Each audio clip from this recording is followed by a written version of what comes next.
What is up, comrades? It is Bourgeois here, and today we are back with another tutorial. And in this tutorial I'll be showing you how to create this gritty bass that you heard in the beginning, and it's actually pretty simple. So without further ado, let's get started. To start, let's go to the oscillator section, and you're going to want a square wave and the saw up wave on oscillator 2. We can set the transpose on both oscillators to -24. Then moving down to the sub oscillator, you see that we have a sine and we also have the octave switch down. And in the mixer, you kind of get a sense for the various volumes for each oscillator. Next, we have the feedback. The feedback is where you get the nice sort of high pitch of the sound.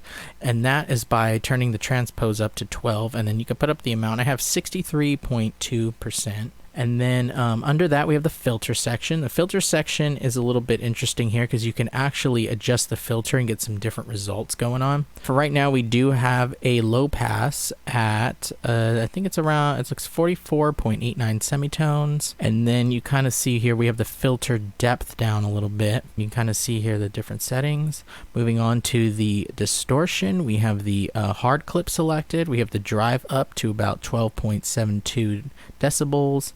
And we have the mix almost all the way up. After that we have the reverb and we have the feedback down. We have the damp up to about a half, 0.5, and the mix is only up to about 4%. This is just to give it a little bit of like character, a little bit of like somewhat width. And then we have the amplitude envelope. Now the amplitude envelope is very important to getting the sound because there's some modulation involved in this part.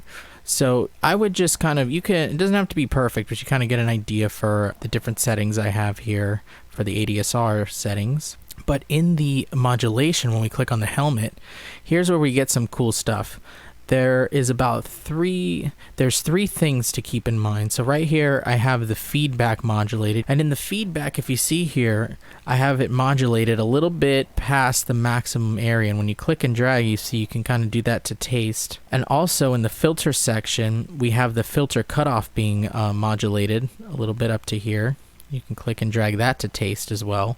And the filter and the envelope depth is also being modulated. So that's another area there. And when you actually put them all together, you should get the final sound in the end.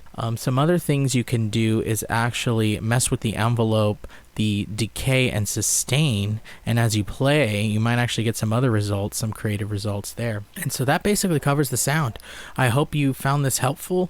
I highly suggest messing around with it. I've also will leave a link to the preset in the description below, so if for some reason you're having some trouble getting the sound, or I might have forgotten to mention something in the sound, you could always load the preset up on your system. Yeah, I hope you found this helpful. Thank you so much for watching. Until next time.